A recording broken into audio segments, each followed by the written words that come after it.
When we talk about Black Mountain College, often what we're talking about is not the institution, the college that existed from 1933 to 1957, but rather the idea of Black Mountain College and its vision of a liberal arts education, or what a liberal arts education could be. And although there were many elements of that idea that were left open-ended, sometimes deliberately so, elements that changed throughout its 24-year existence, there were a few basic principles that guided what that idea would be. And we could talk, for example, about the experimental aspect of education, or the experiential aspect of education, or the idea of having the arts at the center of a liberal arts curriculum. But I think even more basic than that is this idea that Black Mountain College was a democratic environment that was underwriting every aspect of Black Mountain College.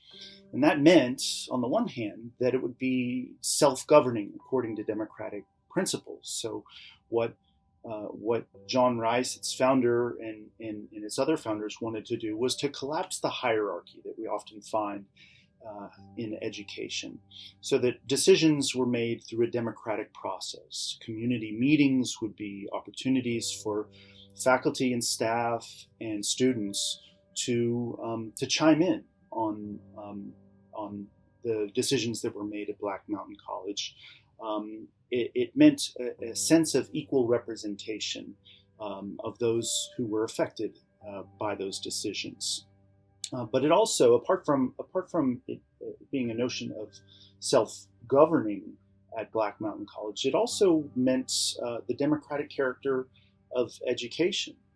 John Rice had been deeply impressed by the writings of philosopher and education reformer John Dewey, who had argued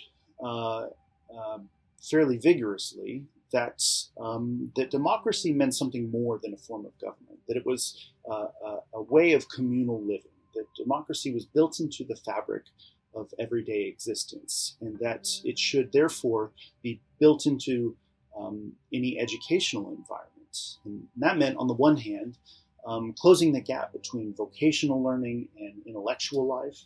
It meant closing the distance between the student and the teacher, that knowledge should happen on the student's own terms, and that it should be open in a way that many forms of education are not. And Rice was very much inspired by this vision, and he wanted to make Black Mountain College embody this notion of democratic education. And in fact, John Dewey not only visited the college a few times and served on the college's board of fellows, but famously he endorsed the college as a living example of democracy.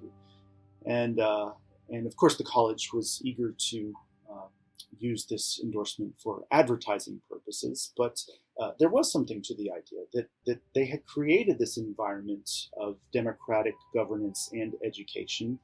And when we think about Black Mountain College and we look back, we have our sort of retrospective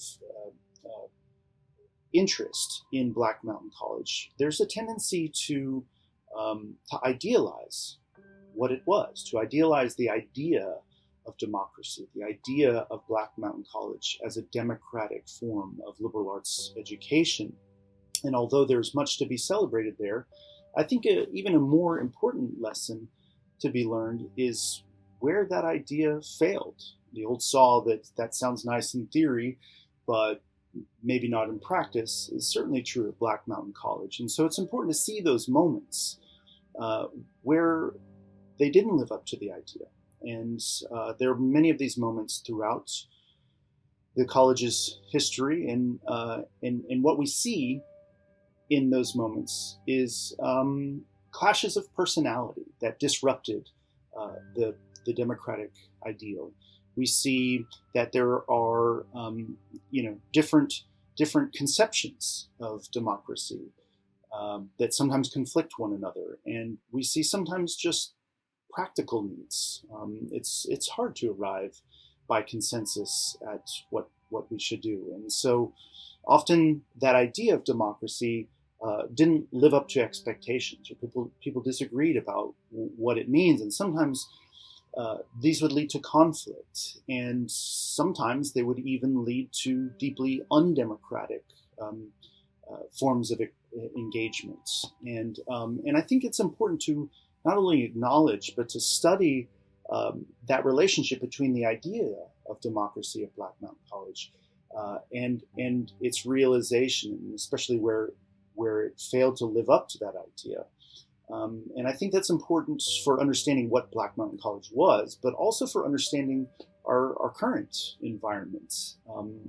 It seems that political polarization and indifference have sort of permeated our environment. And I think that if we look at Black Mountain College as a case study in the conflict between democratic ideals and values and these social tensions, whether that's political polarization or issues around immigration or attitudes of the other, it's important to see Black Mountain College, for all its faults, as an environment that was fundamentally inclusive, that Black Mountain College created a welcoming environment in which students were able to learn on their own terms, and faculty were allowed to teach on their own terms.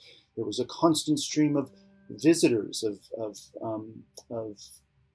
scholars and musicians and artists that students and faculty could learn from and collaborate with.